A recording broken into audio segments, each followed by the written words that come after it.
Good afternoon बच्चों। अब अपन capital gain का जो नेक्स्ट टॉपिक चालू करने जा रहे हैं वो अपना सबसे इंपॉर्टेंट टॉपिक है। और ये बात आप जान लीजिए, अगर आज जो मैं आपको पढ़ा रहा हूं अगर वो आपको समझ में नहीं आता है, आप अटेंड नहीं करते हो, तो आने वाले टाइम में जो चैप्टर चलेगा ये पूरे चैप्टर में बड़ी दिक्कत आने वाली है। ठीक है, तो प्लीज आज जो मैं पढ़ाऊं उसे बहुत अच्छे से पढ़ना। क्लियर? और प्रॉब्लम हो तो आप कभी भी मुझसे पूछ ही सकते हो। तो अब मेरी बात सुनो, अपन ने क्या पढ़ा था कैपिटल गेन में, फटाफट एक बार रिपीट करते हैं। कैपिटल गेन का सबसे इंपॉर्टेंट क्या होता है, हर हेड का इंपॉर्टेंट सबसे क्या होता है, चार्जिंग सेक्शन।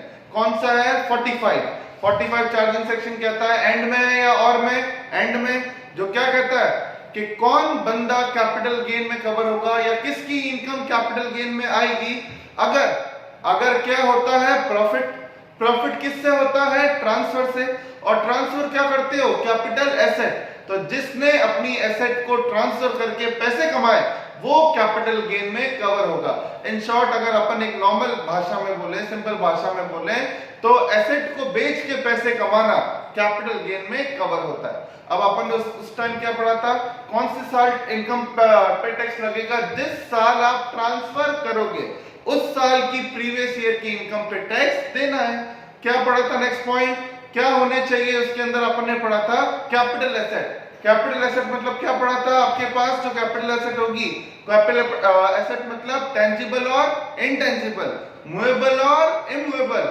तो आप तो बस ये याद रख लो, हर चीज कैपिटल एसेट है। और कैपिटल एसेट क्या नहीं है, आपको याद रखना है, पहला stock in trade. Stock in trade मतलब जिसमें रेगुलरली डील करते हो, वो कैपिटल गेन चैप्टर में नहीं आएगा। पर्सनल इफेक्ट्स याद आ रहा है ना, कोई भी मूवेबल चीज जो आपके पर्सनल यूज आती है, समझ में आया, except painting, work of art, jewellery etcetera, है ना।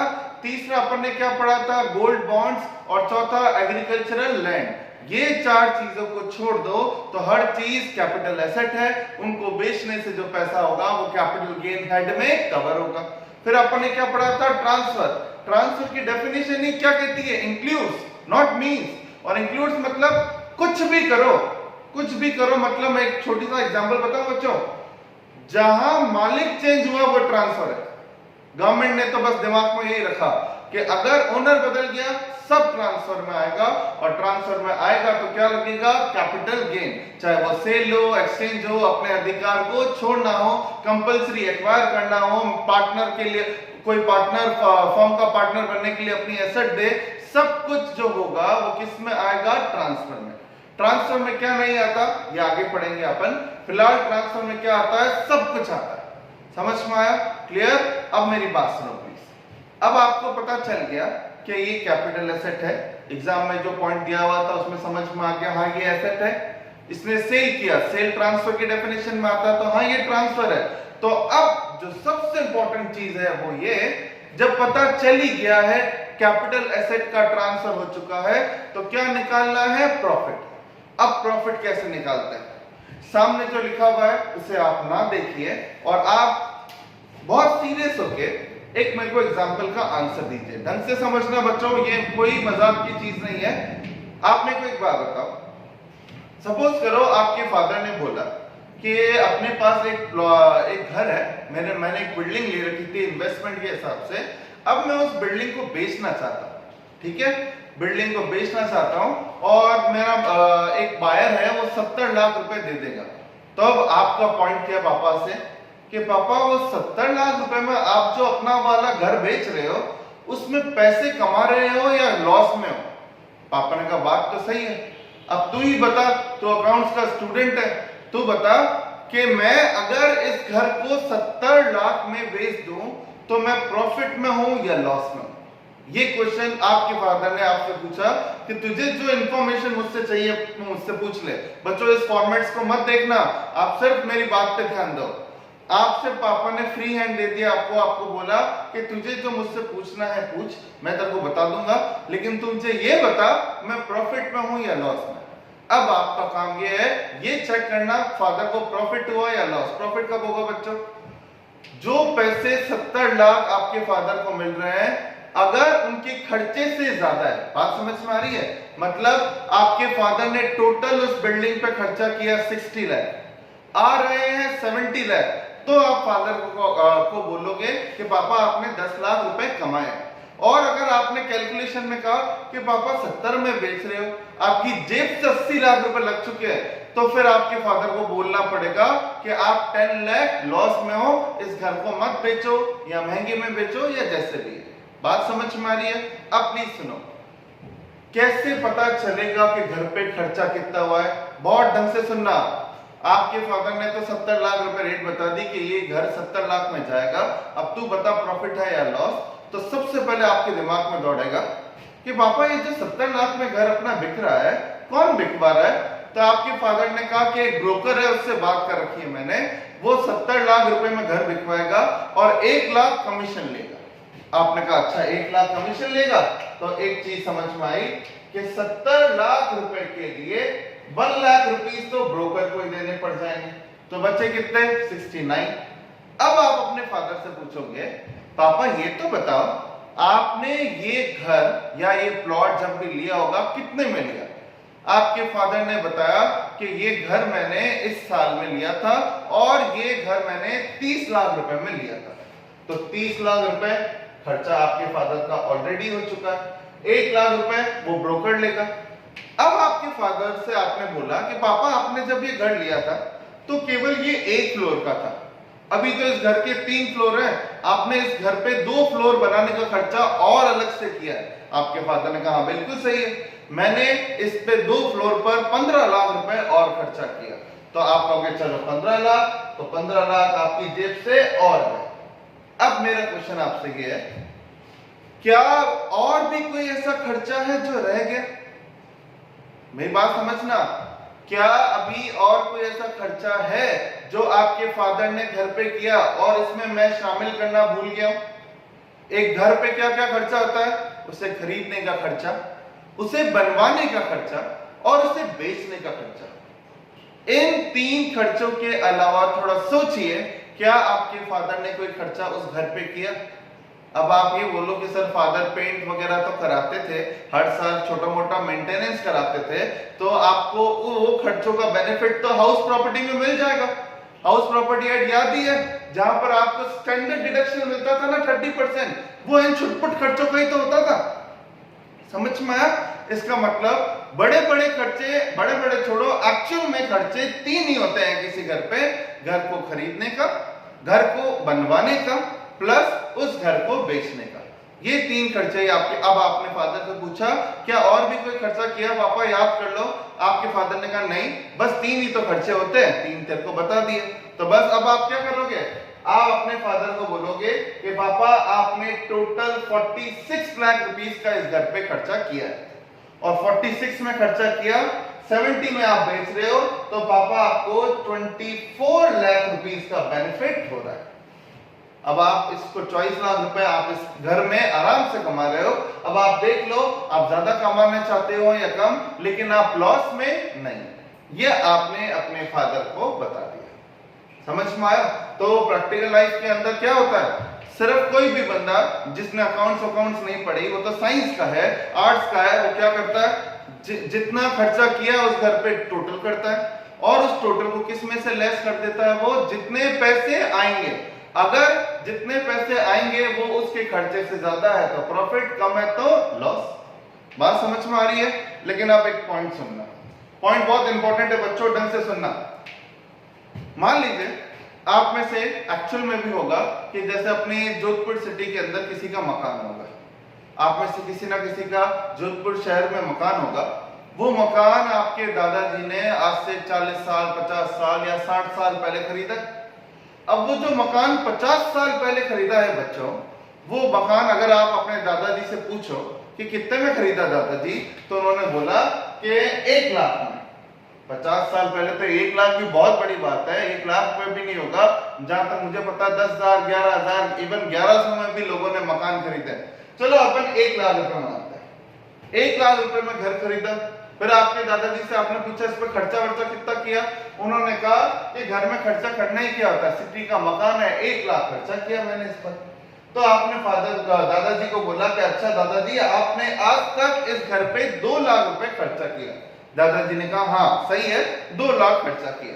तो अब मेरी बात सुनो, आपने दादाजी को बोला कि दादाजी अगर आपके घर को मैं 5 लाख में बिकवा दूं और 3 लाख रुपए आपको कमा के दूं, तो दादाजी ने कहा एक काम कर, अंदर के कमरे में जा और एक को मेरा डंडा लिया।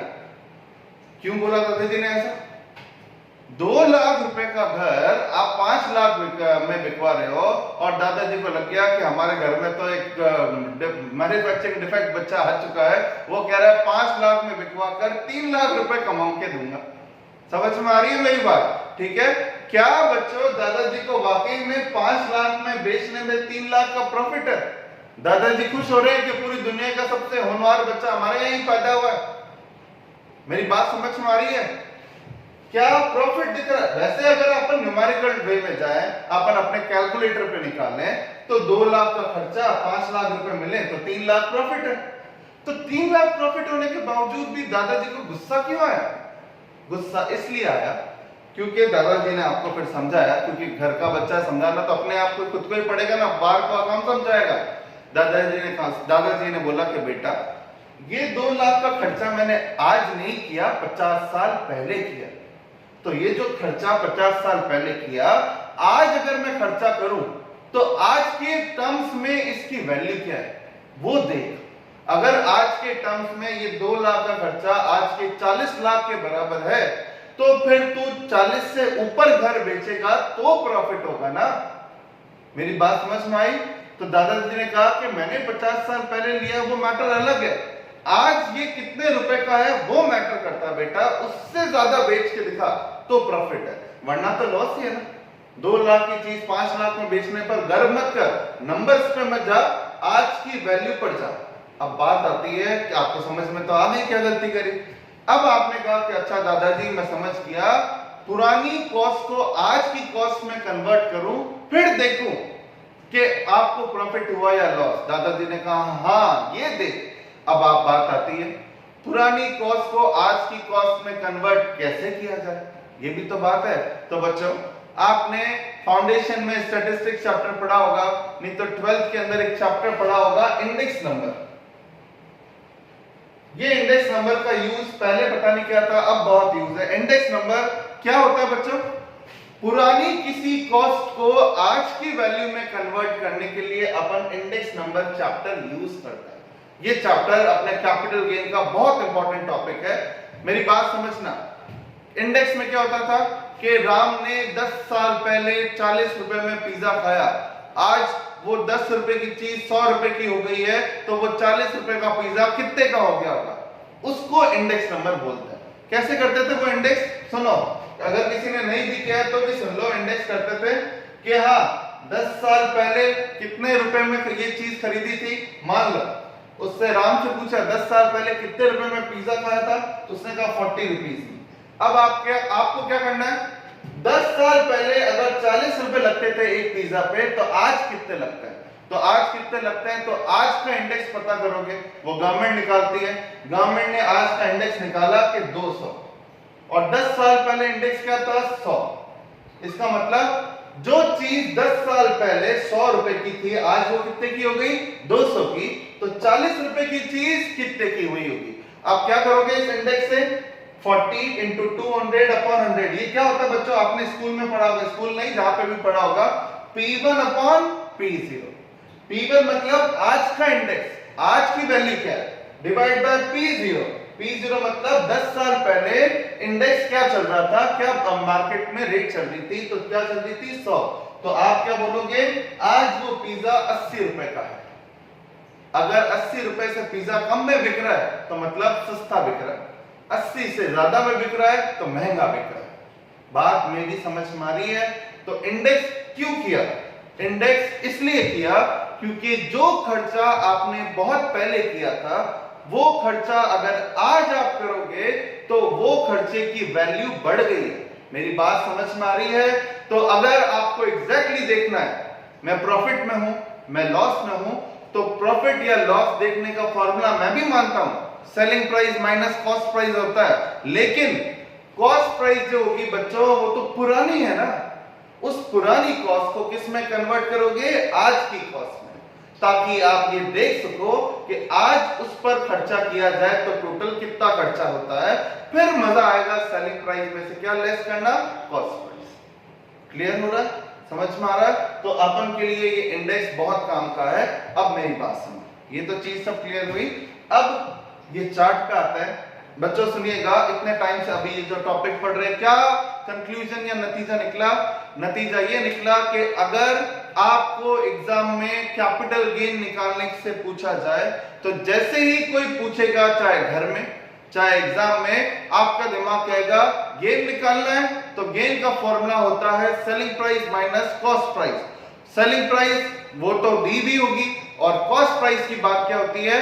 किसी भी एसेट पर कितने खर्चे होते हैं? 3। उन 3 खर्चों को बोलते हैं कॉस्ट प्राइस, और वो 3 खर्चे अपन को सेलिंग प्राइस में से क्या करने हैं? लेस। और वो 3 खर्चों का नाम क्या होता है? क्या बताया था फादर ने अपन को? उस घर को बेचने का खर्चा, घर को खरीदने का खर्चा, और घर को बनवाने का खर्चा। ये 3 खर्चे किस में से लेस होते हैं बच्चों? सेलिंग प्राइस में से। तब जाके अपन को एग्जैक्ट पता चलता है वो बंदा प्रॉफिट में है या लॉस में। क्लियर हो रहा है?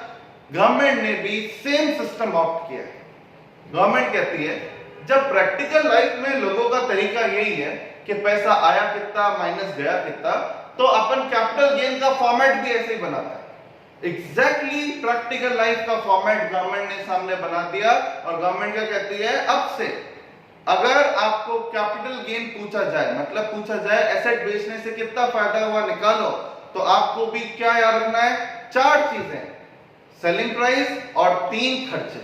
मतलब अभी आप फॉर्मेट में देखोगे, बेचा कितने में वो निकाल लोगे, लेस क्या करोगे? वो 3 खर्चे जो एक ओनर ने किए, 3 खर्चे लेस किए, जो बच गया वो क्या कहलाएगी बच्चों? इनकम। लेकिन अभी मैंने एक एग्जांपल दिया था ना दादाजी वाला, वो क्यों दिया बच्चों सुनो। अगर खर्चा काफी पहले किया तो उस खर्चे को आज की टर्म्स में, आज की वैल्यू में पहले कन्वर्ट करना है, फिर देखना है प्रॉफिट हुआ या लॉस। समझ में आ रहा है? जैसे ही मैंने दादाजी वाला एग्जांपल लिया था, दादाजी को आपने ये इंडेक्स करके दिया P1 अपॉन P0, और इंडेक्स के बाद वैल्यू आई 25 लाख। अब दादाजी कहेंगे हाँ ये मेरे घर की वैल्यू 25 है, अब अगर तू 30 में बेचे तो मैंने पैसे कमाए। बात समझ में आ रही है? तो बच्चों अब आपको कैसे पता चलेगा इस घर का इंडेक्स करना है, उस घर का इंडेक्स नहीं करना है? गवर्नमेंट ने गेन कैलकुलेट करने में 2 फॉर्मेट बनाए। 2 मतलब या तो आपका घर पुराना है या आपका घर नया है। अब आपको कैसे पता चलेगा पुराना है या नया? बच्चों पुराने घर को बोलते हैं लॉन्ग टर्म कैपिटल एसेट, नए घर को बोलते हैं short term capital asset. Long term और शॉर्ट टर्म में ड्यूरेशन होती कैसे होती है वो मैं आपको बताऊंगा, ठीक है? लेकिन फिलहाल सुनना, अभी एग्जांपल के लिए बता दूं, जिस घर को खरीदे हुए 3 साल हो जाता है, समझ में आ रहा है? अगर मैंने एक घर 3 साल तक अपने पास रखा, अब उसे बेच रहा हूं, तो उस घर को बोलेंगे लॉन्ग टर्म। और अगर घर मैंने 1 साल या 2 साल पहले ही खरीदा था, 3 साल नहीं हुए, मतलब अगर एसेट का होल्डिंग पीरियड मतलब मैं मालिक कितने समय के लिए, अगर मैं मालिक 3 साल से ज्यादा हूं, 5 साल तक मैं मालिक हूं, अब उस घर को बेच रहा हूं, तो होगा वो एसेट क्या कहलाएगी? Long term. और अगर घर को अभी तक खरीदे हुए 3 साल नहीं हुए, पहले ही मैंने बेच दिया, तो वो घर कहलाता है शॉर्ट टर्म। ये पूरा डायग्राम से मैं आपको समझाऊंगा, ट्रांजैक्शन एक्सक्लूडेड फ्रॉम ट्रांसफर और ये वाला 2 टॉपिक थ्योरी के हैं, वो मुझे बताने हैं, लेकिन फिलहाल वो यहाँ पे अभी प्रॉब्लम नहीं देंगे। अभी क्या ध्यान रखना है, वापस बोल रहा हूं, आपको सबसे पहले एग्जाम में क्या ध्यान रखना है कि जिस घर का कैलकुलेशन मेरे एग्जाम में आई है वो घर पुराना है या नया। पुराने को क्या बोलेंगे? लॉन्ग टर्म, और नए घर को क्या बोलेंगे? Short term. पुराना घर जो लॉन्ग टर्म होगा, लॉन्ग टर्म कैपिटल एसेट, उससे होने वाला प्रॉफिट कहलाएगा long term capital gain.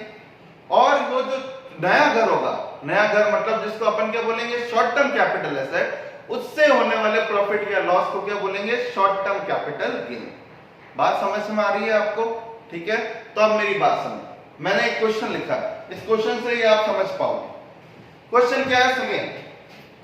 Ajay Vijay, ढंग से समझना, अजय विजय 2 दोस्त हैं, दोनों ने बोला कि हमने हमारा घर 1 जुलाई 2019 को 60 लाख में बेचा। देखो बच्चों, दोनों ने 60 लाख में बेचा है घर को। नेक्स्ट, घर को बेचने पे ब्रोकरेज कितनी लगी? दोनों की कितनी लगी? 2 लाख रुपए। एक ही दिन बेचा, खर्चा भी बराबर लगा। खरीदा कितने में? दोनों ने बराबर 15 लाख, और इसने भी 15 लाख में। Next point, date of purchase. अब सबसे इंपॉर्टेंट, अजय ने इस घर को 2018 में खरीदा, विजय ने इस घर को 2009 में खरीदा, तो विजय का घर तो 10 साल पुराना हो गया, तो विजय का घर कहलाएगा लॉन्ग टर्म। और अजय को तो कोई 3 साल हुए ही नहीं, 18 को खरीदा और 19 में बेच भी दिया, तो अजय का घर जो है वो क्या कहलाएगा? Short term. समझ में आ रहा है? 36 महीने नहीं हुए तो शॉर्ट टर्म, हो गए तो लॉन्ग टर्म। क्लियर? और लास्ट, इंप्रूवमेंट कॉस्ट। घर को बनवाने पे इसने भी 10 लाख खर्चा किया, इसने भी 10 लाख, और इसने 2018 में किया और इसने 2013 में। समझ में आ रहा? ठीक है, तो 3 खर्चे इसने भी किए, इसने भी किए, इसने भी सेम प्राइस में बेचा, खर्चा भी सेम है, लेकिन फर्क क्या बच्चों? अजय का गेन जो है वो कहलाएगा शॉर्ट टर्म और विजय का क्या कहलाएगा? Long term. तो सुनो, अगर आपके क्वेश्चन में जैसे ही आप पढ़ते हो कि सर इसका गेन तो शॉर्ट टर्म है, तो शॉर्ट टर्म की कैलकुलेशन इस फॉर्मेट में होगी और लॉन्ग टर्म की उस फॉर्मेट में होगी। क्लियर? कैसे होगी वो अभी मैं समझा रहा हूं, बट समझ जाना, शॉर्ट टर्म कैलकुलेशन अलग तरीके से होती है, लॉन्ग टर्म की ज्यादा अलग नहीं है, बट कुछ तो अलग है ही है। ठीक है, तो अब आगे सुनते हैं। चलो चालू करते हैं। सबसे पहले अभी आपके फादर का गेन आपने निकाला था, कैसे निकाला था? Selling price minus cost price. तो सबसे पहले क्या जरूरी होनी चाहिए? Selling price. तो बच्चों सुनो, सेलिंग प्राइस को आप लोग इस चैप्टर में सेलिंग प्राइस नहीं बोलोगे। गवर्नमेंट ने फॉर्मेट प्रैक्टिकल लाइफ को देख के ही बनाया, लेकिन नाम अच्छे अच्छे रखे हैं। यहां सेलिंग प्राइस का नाम होगा एफपीसी। एफपीसी का फुल फॉर्म होता है फुल वैल्यू ऑफ कंसीडरेशन। कितने रुपए मिले? एफपीसी बहुत लंबा टॉपिक है, वो आगे आएगा, लेकिन एफपीसी मतलब मोटे तौर पे क्या होती है? Selling price. तो अब दोनों ने बच्चों इसी साल घर बेचा ना, तो ये तो सेलिंग प्राइस आज की है, पुरानी थोड़ी है। तो सेलिंग प्राइस दोनों की 60-60 है। तो सुनो, चाहे गेन शॉर्ट टर्म हो या लॉन्ग टर्म हो, दोनों जगह कितने भरोगे आप? 60 लाख। इधर भी 60 आया, इधर भी 60। समझ में आ गया? ठीक है, तो एफपीसी में कोई लॉन्ग टर्म या शॉर्ट टर्म कोई भी हो, एफपीसी कभी अलग नहीं होती। अगर आप कंफ्यूज भी हो गए कि लॉन्ग टर्म है या शॉर्ट टर्म, तो भी एफपीसी वही रहती है, दैट इज सेलिंग प्राइस। खत्म बात। अब आगे, अब फादर ने कितने खर्चे बताए थे उस घर पे? 3। पहला खर्चा था वो ब्रोकर को देना है। ब्रोकर जो घर बिकवा रहा है, तो बच्चों जो ब्रोकर को पैसे दे रहे हो वो कब दोगे? जिस साल घर बिकवाएगा। तो बिकवा तो इसी साल रहा है ना, तो कॉस्ट भी इसी साल की है। मतलब इस साल पैसे दे रहे हो ना, तो पुरानी कॉस्ट थोड़ी है, तो इस साल की है। तो आप सुनो, ब्रोकर को जो पैसे देते हैं उसका नाम होता है सीओटी, चाहे लॉन्ग टर्म हो या शॉर्ट टर्म। इसका फुल फॉर्म होता है कॉस्ट ऑफ ट्रांसफर, बेचने का खर्चा। कितना खर्चा आया बेचने पे बच्चों? दोनों के कितने आए? 2-2 लाख। तो चाहे लॉन्ग टर्म हो या शॉर्ट टर्म, दोनों जगह कितना लेस करोगे? 2 लाख।